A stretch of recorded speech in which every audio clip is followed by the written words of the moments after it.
নমস্কার বন্ধুরা, আরও একটা নতুন এপিসোডে আপনাদেরকে স্বাগত জানাই।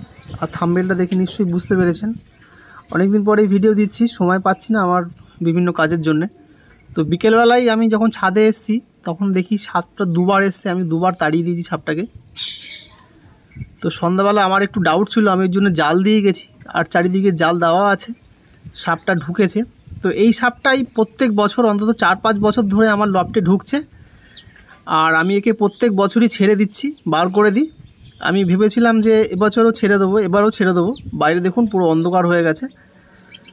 তো এসে দেখি আমার নিচে যা বাচ্চাগুলো ছিল প্রত্যেকটা বাচ্চা গিলেছে, কিছু বাচ্চা খেতে পারিনি, কিছু বাচ্চা খেয়েছে। এই দেখুন কত বড় সাপটা, প্রায় 6.5 ফুট 6.5 ফুট সাপটা হবে, অনেক বড় আর অনেক মোটা। এই সাপটাই প্রত্যেক বছর আমার লফটে একটাও বাচ্চা আমি ঠিকঠাক মতো করতে পারি না।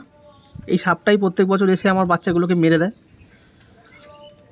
তো এবছরও ভেবেছিলাম ওকে মারবো না, আমি ছেড়ে দেবো, আর খাঁচায় যদি ধরতে পারি তাহলে অন্য কোথাও নিয়ে ছাড়বো, কিন্তু একে সেটা হলো না। কারণ কি যতবারই ছাড়বো ততবার প্রচুর ক্ষতি করে দিচ্ছে পায়রা, বাচ্চাগুলোকে সব মেরে দিচ্ছে। সব ভালো ভালো পায়রার বাচ্চা আমি একটাও ঠিকঠাক মতো বড় করতে পারছি না বন্ধুরা এই সাপটার জন্যে। তো আমার মারার কোনো মোটিভ ছিল না, আমারও খুব খারাপ লাগছিল, অনেক কষ্ট হচ্ছিল, কারণ আমিও কোনো জীবকে এইভাবে ক্ষতি করতে চাই না, কিন্তু না করলেও নয়, কারণ প্রত্যেকবারে এইভাবে ক্ষতি করে দিচ্ছে সাপটা এসে।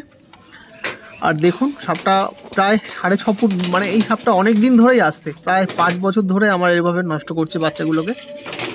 তো আজকেও যদি আমি বাড়িতে না থাকতাম তাহলে আমি দেখতে পেতাম না, ও খেয়ে দিয়ে বাচ্চাগুলোকে মেরে দিয়ে চলে যেত। তো দেখুন এই যে বাচ্চা, এইটাকে গিলতে পারিনি, আরও আমি 2-3টে ফেলে দিয়েছি। এই দেখুন এইভাবে আরও সব খোপের মধ্যে আছে, সেগুলো আর আমি দেখাচ্ছি না। আর পায়রাগুলো ভয় পেয়ে সব এক জায়গায় হয়ে আছে, এই যে দেখুন সব এক জায়গায় চলে এসেছে পায়রাগুলো ভয় পেয়ে। তো আমারও খুব খারাপ লাগছিল বন্ধুরা, কারণ এইভাবে মারা উচিত নয় কোনো জীবকেই।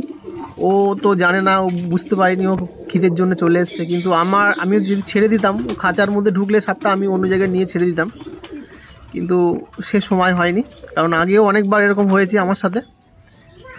তো দেখুন এই যে আমি ভিডিওটাকে হেজি করে দিলাম, কারণ ইউটিউবে কিছু কমিউনিটি গাইডলাইন্স আছে, যার জন্যে আমি পুরো ভালোভাবে আপনাদেরকে দেখাতে পারলাম না বন্ধুরা, রক্ত দেখাতে পারবো না, ভিডিওতে স্ট্রাইক চলে আসবে। তো দেখুন এরকম বাচ্চা আরও একটা ছিল, সেই বাচ্চাটাকেও খেয়েছে। এটাও খুব সুন্দর পায়রার বাচ্চা, কারণ এই যে পায়রা দুটো আছে সবুজ পায়রার বাচ্চা, আমি আমার পায়রা নয়, আমাকে একজন বাচ্চা করাতে দিয়েছে। তো এদের বাচ্চা নো ডাউট খুব ভালো, গেমে এর মা বাবা দুটোই উড়েছে ডে নাইটে। তো ওদের বাচ্চা তো মেরে দিয়েছে, আচ্ছা একটা বাচ্চা মেরে দিয়েছে, একটা বাচ্চা আছে। তো দেখুন বন্ধুরা, তো ভিডিওটা ভালো লাগলে অবশ্যই একটা লাইক করবেন। এই দেখুন আমার কিছু বাচ্চা যেগুলো হয়েছে বড় হয়ে গেছে, দোবাজ পায়রা, এই যে এটা ফুলশিরা পায়রার বাচ্চা, এরও মা বাবা খুব সুন্দর। আর আমার এই যে দোবাজ, এটারও দোবাজ হয়েছে, এরও বাচ্চা কাচ্চা খুব ভালো।